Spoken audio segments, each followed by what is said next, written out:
Hey guys, this is Shabamabam for cardrunners.com. Today I'm going to be going through some 1530 limit Omaha high-low hands from sessions played earlier.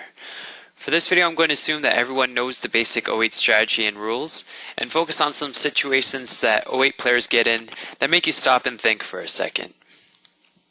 Now when first selecting a seat, my first preference is to get position on the most aggressive player.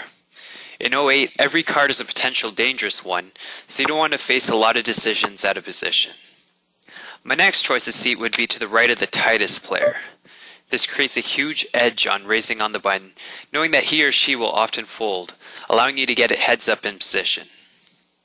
Of course, the O8 player pool is much more limited than Hold'em, and sometimes you don't have a choice of where you sit.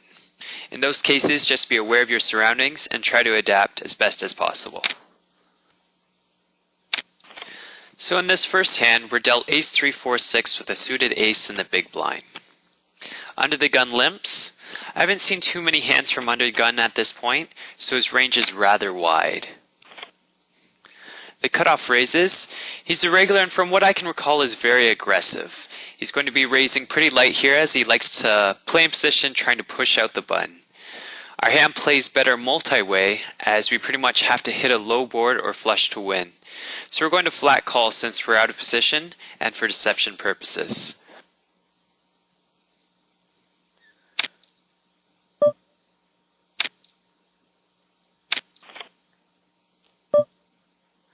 Now we end up flopping the nut low with middle pair on a monotone board, being all clubs.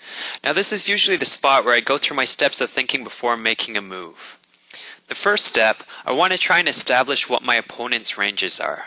We have no clue about under the gun, so realistically he can have anything here. Cutoff raised and is aggressive, but we have to note that he knows that under the gun has limped and is not going to be folding. Therefore we have to give him a slightly better range as he is not going to be doing that with trash. Now the second step is to try and figure out what our opponents feel our range is. We were already in the big blind and had to only call one more bet, with under the gun pretty much calling it always. So our range isn't really defined either at this point, and we could be holding anything. So now, given that, what would be our best approach to this hand? My feeling is that this is a must bet. We have the nut low and have great counterfeit protection. We only have middle pair, which isn't that strong on the high side, but our opponents don't know this. We're leading into an under the gun limper and a raiser, so our bet has to be interpreted as pretty strong. Thus it makes it very hard for two pair hands, and even small flushes with no real low, to continue on, and almost impossible for overpairs too. What makes this bet even more effective is that the pot is three-handed, and the fear of getting stuck in the middle to raises with a one-way mediocre hand is one of the worst feelings you can encounter while playing O8.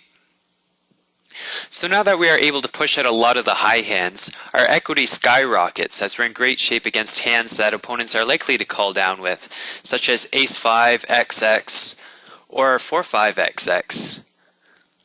With the cutoff also being aggressive, it is quite likely he'll try to raise in position with mediocre hands trying to take a free card, which allows us to get in an extra bet on the flop, putting even more pressure on the other opponent.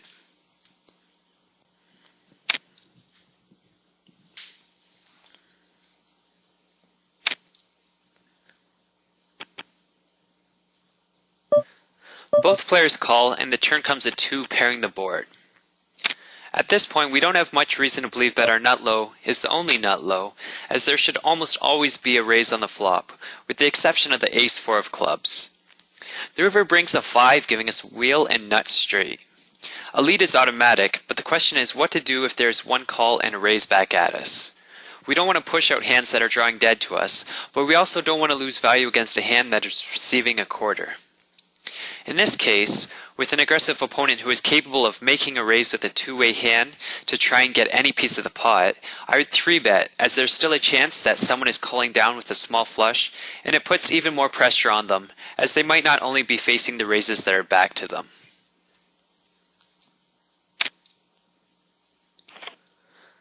But in this case, both players just call, and we end up splitting with a medium flush.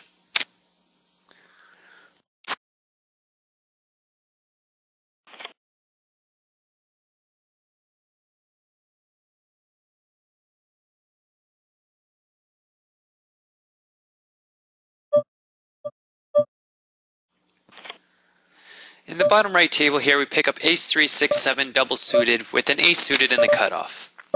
If there was a raise in front of me, I would opt to call, but first then we need to increase the pot.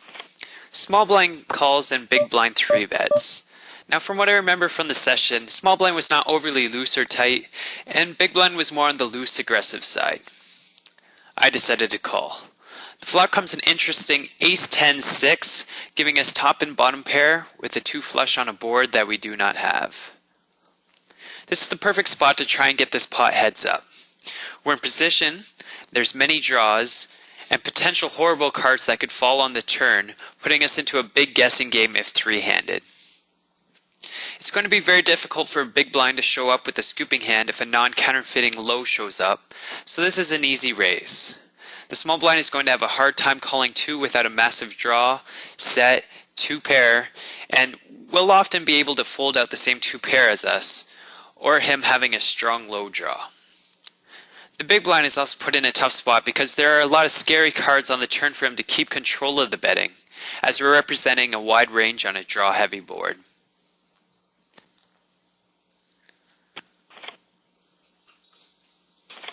Now unfortunately the small blind calls, putting us in a tough position. On most cards that fall down on the turn, we're going to be forced to check behind for pot control, and then reevaluate on the river. The turn, however, is an ace, giving us a full house. Big blind leads, and the only hand that we are losing to at the moment is ace 10, which isn't out of the question for one of these players to be holding, but to not raise is losing out on value against their ranges, and won't allow us to get a better idea of where we really stand.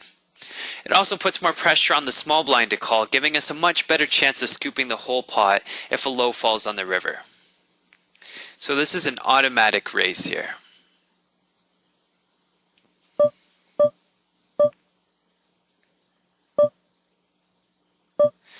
The river is the queen and he leads again. From his 3-bet pre-flop, an ace included in his hand is very likely. And then the fact that he led the turn gives us more reason to believe that he is not only an ace, but probably an ace with a strong kicker. He could be doing this with queen-queen or king-jack, but if we raise and he still calls with those hands, we would gain only 1 bet. But if he has ace-queen, because at this point we are never folding, then we lose 2 bets. So our only option at this point is to call and hope he doesn't have ace-queen. Had he checked, however, it would be an easy bet and cry and call if he re-raised. On the top left here, I just have the second nut flush. I'm going to bet for value and for information. I don't want to scare off a customer by check raising. And an easy continuation on the turn, and he folds. On the bottom left here, I have ace-jack 8-4 with ace-high hearts, which is an easy defend against another under-the-gun limp, and button raise from an aggressive regular. We flop top 2 pair with a nut flush draw and a live 4 low draw. On the top right, we have ace-ace deuce 5, which is an easy raise against a limp. And I'm going to check raise here to try and take this heads up, as the regular can show up here with 2 pairs with no low, or a pair of aces with a live low draw. We're not overly worried at this time about lows free rolling because of our flush protection.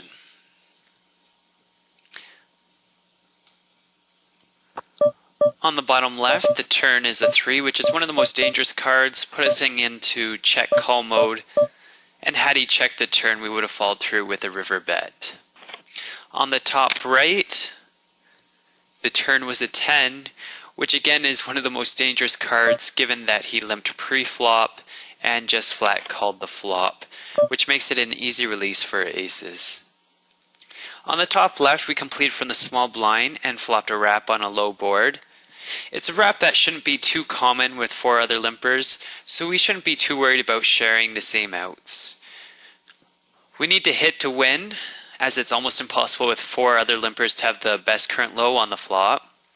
So that being said, we have a hand that can stand a few bets and has good high equity and might even have a chance to become the best low with an ace or a 3. So the best flop measure is to just check call pretty much anything until we do hit. And on the turn is the lovely 9 of spades, which gives us the nut straight. And we also have flush blockers or redraws and higher straight redraws to go along with it. Now the big blind has a wider range because he had no choice to enter this pot, but the cutoff has, and he's shown strength by betting.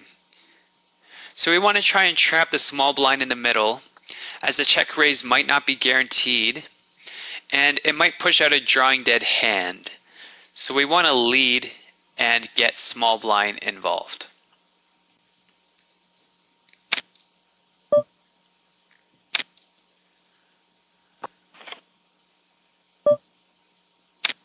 Now the big blind decides to raise and cut off flat calls.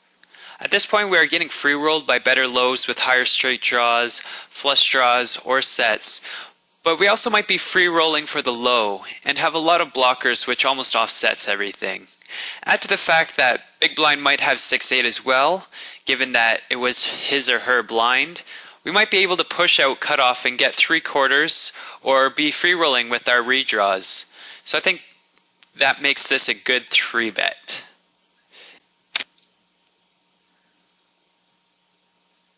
Big blind ends up capping and the cutoff calls. The river gives us the nut high and we can't check raise a short bet, so we must lead here.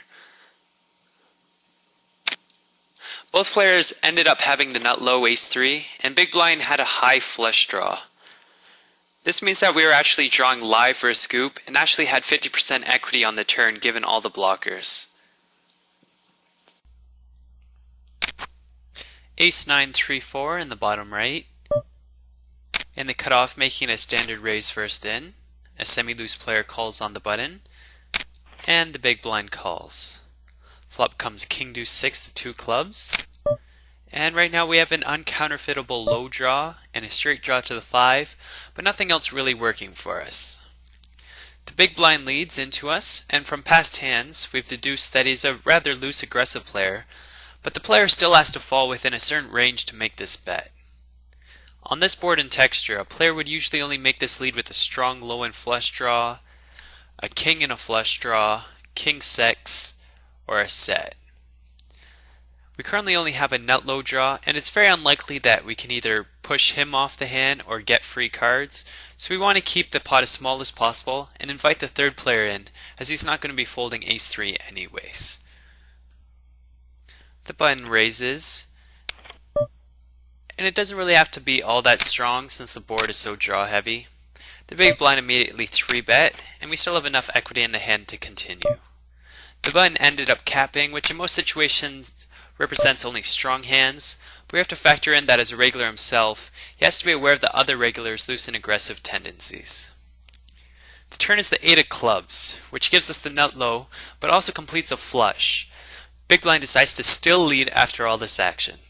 At this point we have to think that we have 0% chance of winning the high, and that there may be a slight possibility that someone else shares the same nut low. The button raises yet again, and now the big blind just flats, eliminating the possibility of him having the ace of clubs next to none, given his previous aggressiveness. There was a chance that we were getting half, but it's still not worth raising and then getting automatically 3-bet, as the nut flush seemed to be out there, and with the strength of both opponents, there was a good possibility that we were also getting a quarter. In this case, we got half, and the big blind got stuck with a bad two-way hand. Now I'd like to take a quick look at big blind's hand.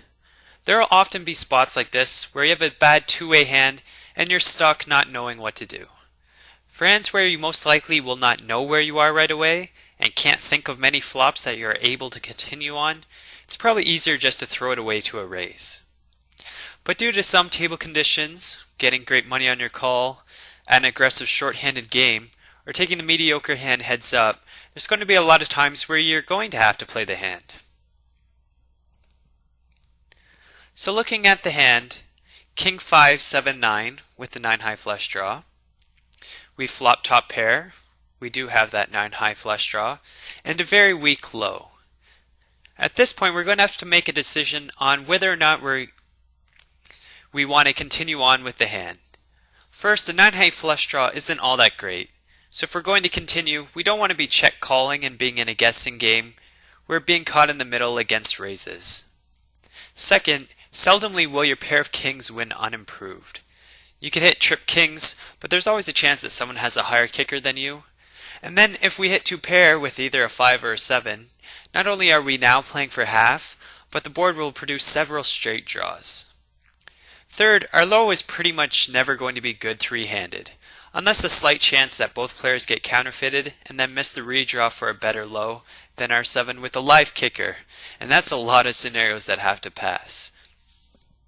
So once we think a couple streets ahead, it becomes pretty clear that this should be a fold. Okay, so what if, however, we somehow decided to continue on with the hand?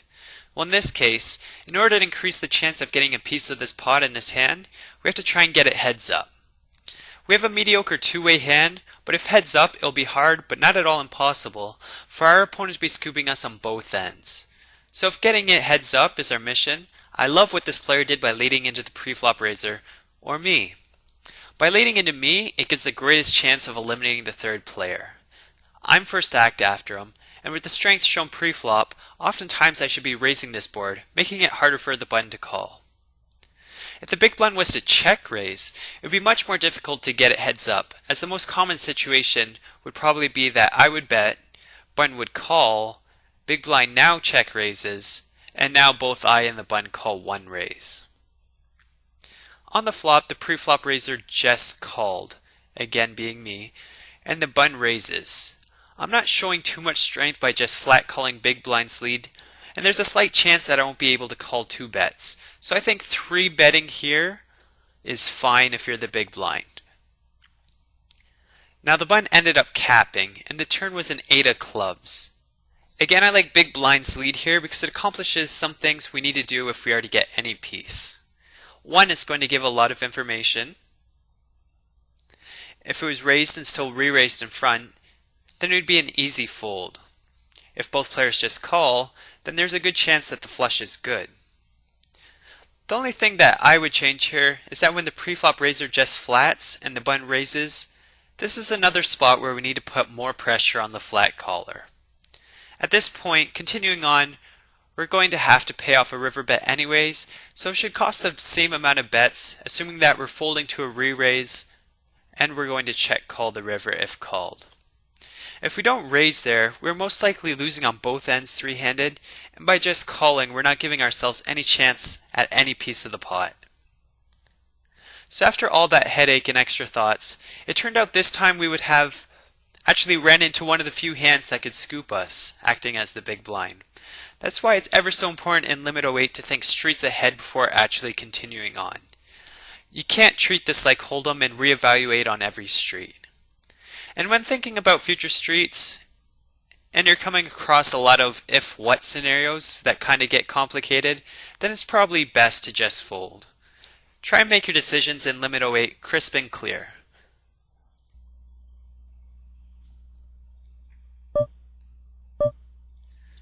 Under the gun we have Ace-King 2-9 with Ace-High Diamonds in the top left. The pre-flop is pretty standard. We have a strong two-way hand and want to bloat the pot. We end up getting 3 callers. The button has been calling several of my raises on the button, so I'm starting to suspect that he's calling me lighter. Blinds are also regulars, who I think are also catching on, so I expect the total range of our opponents may be a little weaker than the norm. The flop doesn't bring any real high potential, but we have good reason to believe our nut low draw is the only one. And we still have good equity in the hand, have control of the betting, and we want to try and buy position if we can with a bet, giving us the option of a free card if we so choose. If we got only one caller, we would have been able to run a multi-street bluff with some success if facing no friction. However, both the button and the small blind called, with the big blind check raising. At this point, our only option was to call, as we need to hit and want to welcome as many players in the pot as possible. The turn comes the King of Diamonds, giving us top pair, nut low, and the nut flush draw. Big blind bets, as expected, and we now face the decision of whether to call or raise. On the one hand, we picked up a bunch of equity and don't mind getting more money in with the same amount of players. Problem is, we're not too happy if we lose customers, especially ones chasing with dominated draws and the fact that someone may raise behind, which makes calling our best option.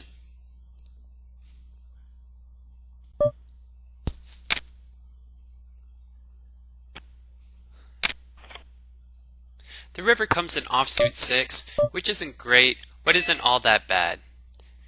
Even facing a very strong line, we are beating Queen 8, Ace Queen Deuce, and some wrap draws, getting about 11 to 1, making this a close your eyes and hope you're a good call. On the bottom right, I raised Ace Jack Jack 4 double suited and got a call from the big blind. The big blind then decided to lead out on a 9-9 ace with 2 hearts board. Now from previous hands that I've dealt with, the player has usually check raised with the draw in hopes of increasing fold equity. So why is he now leading into me knowing that I raised an early position with what should be a holding of an ace almost every time? Add to fact that seldomly do preflop raisers fold to a single bet on the flop. This leads me to believe that his range is slightly weighted more towards having an actual hand. There aren't any turn cards I'm really happy with other than maybe a 9 or a jack, and I have no chance at going backdoor low. So in factoring this all together, I think it's a fold. However, in this hand for some reason during the session, I decided to call down.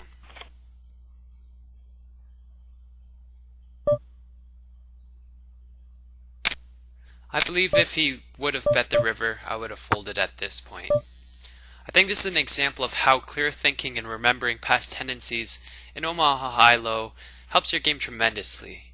So make sure that if you do multi-table O8, especially with all the unique variables that it creates, you take your time and break down everything.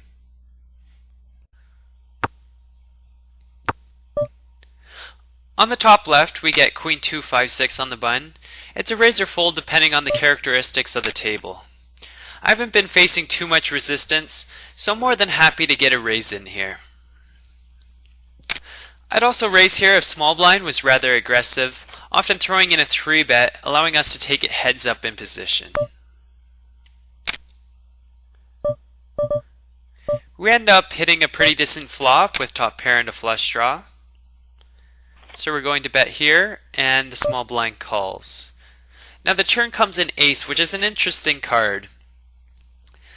And it's an interesting card because it isn't a good card in the sense that our hand against a cold calling range out of the blinds doesn't look too promising, but we still have good equity, and it'll be difficult to check raise without a good hand here.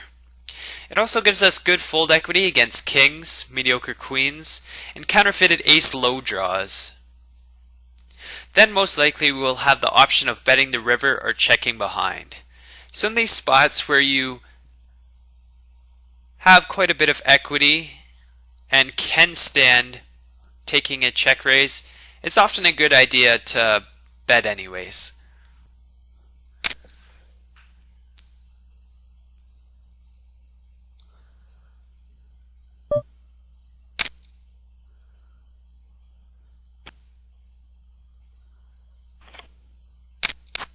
So we end up betting with the Queen 2 5 6 and end up taking it down.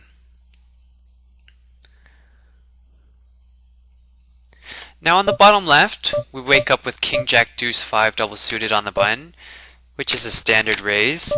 The big blind has been defending 90% of his blinds in this position. We flop trips with a medium kicker on a 2 flush board. We bet and get check raised. Now we have to consider what type of hands our opponent might do this with.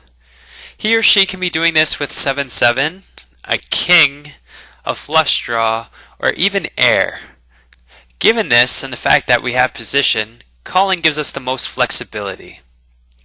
Now our opponent should continue betting with all hands previously mentioned, and since our hand is a good favorite against that entire range, we'll be raising most turns. Even flush cards that don't complete us.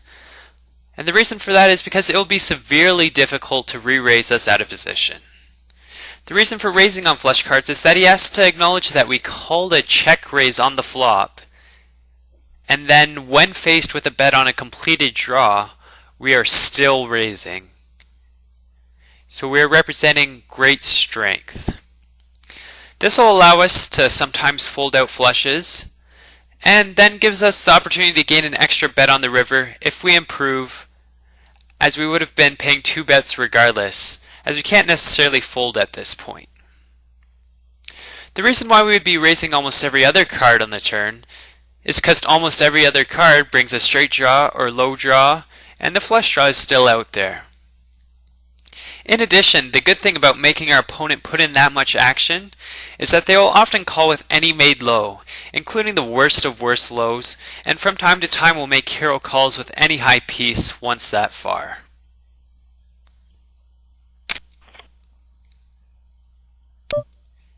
He leads the turn as expected, and I throw in a raise. The river is a 3, which is an easy bet. He calls and then mucks.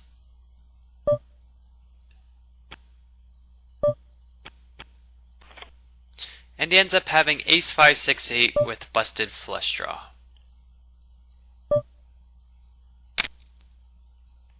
On the bottom right, we pick up ace deuce 3, 4, which is a quality starting hand. It's an easy raise on the button, and if anyone raises in front, it would be a call because of its great multi-way value.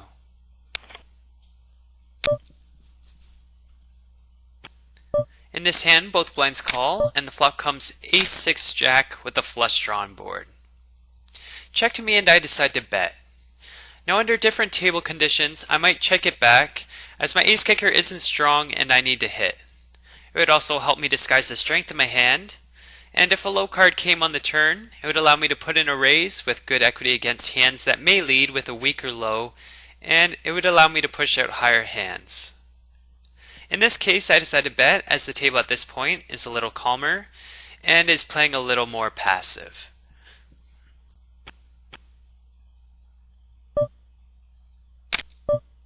On the top left, I have ace deuce 3, 4 double suited. I raised under the gun and got 3 bet by the small blind. I opted to call pre-flop, but don't mind a cap at all. The flop wasn't a kind one, but there was enough money, and since I had a backdoor flush draw, uncounterfeitable lows, and if a low did come, chances are I had 2 pair, I could easily make a call on the flop. I picked up the nut, low draw on the turn, however bricked the river, which made it a fold. On the bottom right, this is another example of a spot where you can bet when you have tons of equity, and it's hard for someone to check raise, giving you more options and slightly more fold equity. I'm just going to be going over a few heads-up hands here that I encountered. First one, king jack deuce 3 double suited. Easy raise, great flop for our hand, 2 pair with a flush draw. Now had he check raised the flop, I would probably just flat, as this is a board that people like to take shots with. It allows me to have pot control, and allows me to raise cards that I'm comfortable with on the turn. Pretty much anything that isn't a 7, 8, 9, 10 or queen that's not a diamond. It also allows them to make hero calls on drawy boards in the end. The second hand here, jack jack queen 8, worth a defend. I think he's pretty much raising any 4 here, and I'm comfortable playing out of position with a wide range of hands heads up. The flop came ace queen king with 2 diamonds. I have 2 jacks in my hand, which makes it harder for him to have a straight, and he doesn't necessarily have to have a strong ace or better here. So I called to peel and a reverse float. The turn is another king and he still bets. Now there isn't a lot of hands that he could be betting here, as I fully expect him to check back ace queen, ace jack, and ace 10, and with me having straight blockers, add to the fact that he has a super wide range, I'm going to put in a check raise here. I think that he can only really call with a king, and even flush draws are going to have a hard time calling. And he ends up folding. Ace king queen 6, I raise and he 3 bets. Flop comes queen 10 5, which isn't all that bad for my hand. I'm going to float in position and probably raise a wide range of cards on the turn. I haven't seen his full 3-bet heads up range, but I'd assume it leans more towards ace ace XX and ace queen or ace king with a 2 or 3 to follow. If we assign him this range, it's going to be very hard to 3-bet with any hand that isn't 2 pair with a queen or a set, which is less likely when defining 2 or 3 of his cards. Our hand also has quite fair value against his range, and then we should have the option of betting on the river if we so choose and feel we're ahead. The river is a king and it's an easy bet.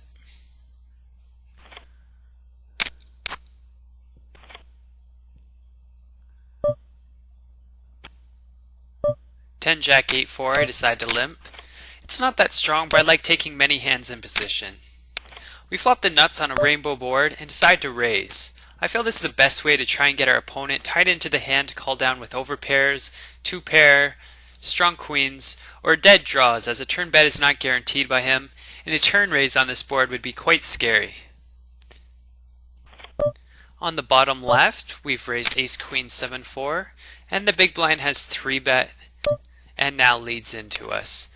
The flop isn't too great, but we do have position to float, have a gut shot, backdoor flush, and strong low draw. Big blind decides to check now, making this an easy bet given our equity and value against his range, and he folds. We pick up ace 10 3-4 from middle position, and ace ace deuce 6 double suited on the top right, which makes it an easy 3-bet. We flop the nut flush draw with the overpair on a queen queen 5 board and lead as we would with any 3-betting hand. He just calls.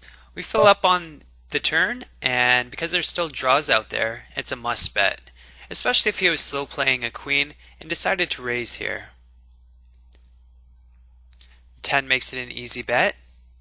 If the turn came anything else, we probably still would bet, just because of our equity in the hand, and power to withstand a raise from our opponent. On the bottom left, the big blind has called, and has decided to lead into us on a queen 7-9 board. Again, we have the nut flush draw, and strong backdoor low draws, so there's a couple of options we can do at this point. From what I can recall from this opponent, he doesn't like very much to fold, and bets when he thinks he has the best hand. So I don't think raising for a free card is going to work enough when there's a good possibility of getting 3-bet by this opponent, and the fact that if we do hit, we should be able to put raises in on bigger streets and still get paid. It also screams out that we have a draw. So I opt to call here. The turn is a 2, which is an interesting card because that increases our equity quite a bit. Now big blind leads again, which is expected, and now we have the option of raising, as it's a little more safe here. Here are some of the scenarios that I see happening if raising. 1, he has some form of draw that is incapable of calling if he misses, which means that we can safely bet if a low comes or it pairs the board and we should win.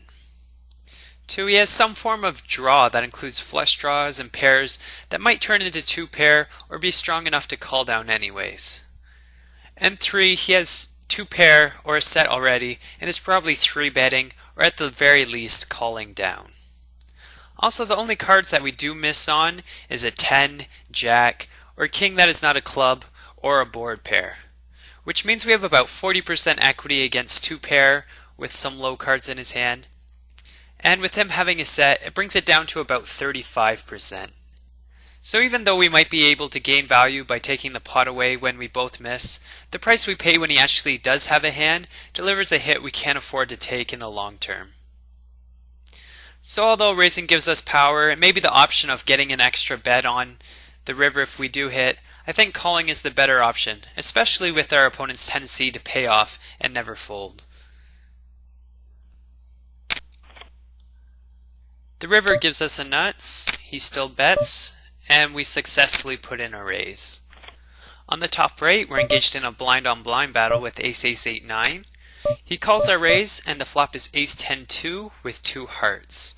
Now we currently have the nuts, but being a split pot game and with many draws out there, our hand is extremely vulnerable. We could 3-bet for value, but then we would be in a guessing game on most cards that hit the turn.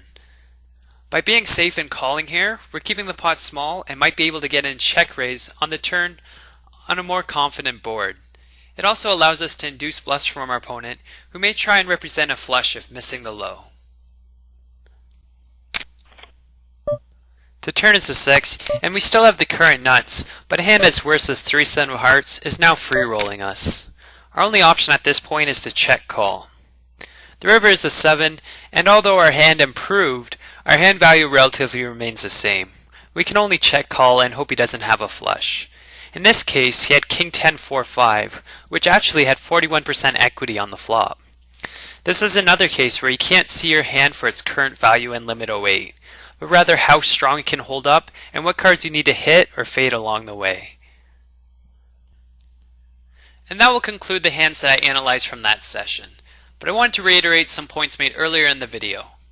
First, position is an extremely important trait in Omaha High-Low. In my opinion, even more so than any other limit game. Limit O8 has so many variables which makes the decisions that you make against other opponents very player dependent. And picking up on those tendencies pays dividends. It's a game where every next card can be a potentially dangerous one, and you always want to be the one who has the last say and the power of choosing whether or not to bet and put the pressure on the other players. Likewise, you want to be in a position where the opponent that has position on you doesn't take advantage of that. So take a little extra time and scout the tables. It usually doesn't take all that long for the loose and aggressive players to stand out. Second, you consistently want to be thinking of other players' ranges. There aren't too many ace-high calldowns or bottom pair calldowns like in Hold'em Limit. For the most part, lines have to make logical sense in Omaha High-Low. You'll be able to deduce a finer set range for your opponents if you start to eliminate illogical hands. And always try and remember their tendencies in the past, compare them with their lines and ranges, and see if they match up. On the other hand, you want to be self-conscious of what your range is being interpreted as. Bluffs aren't going to work if they don't make sense. Everything has to be believable and line up. And if you're too worried about your play being too straightforward, start disguising your hands a little more. Always try and keep your perceived range as wide as possible. It makes it so much harder for them to create optimal lines against you. Start calling or raising for deception purposes and keep your opponents guessing. And lastly, have a plan. Think several streets ahead. Think of what your goals are and how you can achieve them with your actions. Contrary to what most people believe, Limit O8 is not a game of bingo. Don't get me wrong, players will chase often, but there is still room to maneuver, and you have the ability to push people out or trap people in. Pay attention and take advantage of the current situation. I hope you guys enjoyed my first video for cardrunners.com. If you have any questions at all about any of the lines or concepts that I've introduced in this video, or any other comments, feel free to post on the cardrunners.com Omaha 8 or Better forum. It's listed under Other Cash Games. Make sure to put Limit O8 in the title of your post to make it easier to catch and respond to. And don't be afraid to disagree with anything that I've said. Omaha 8 or Better is one of the only games where there can be many different optimal lines, and I'm also not immune to mistakes.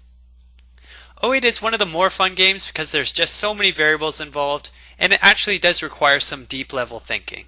So feel free to show support to all O8 videos, including Predator006's and Dan Deppin's videos, to keep the content coming.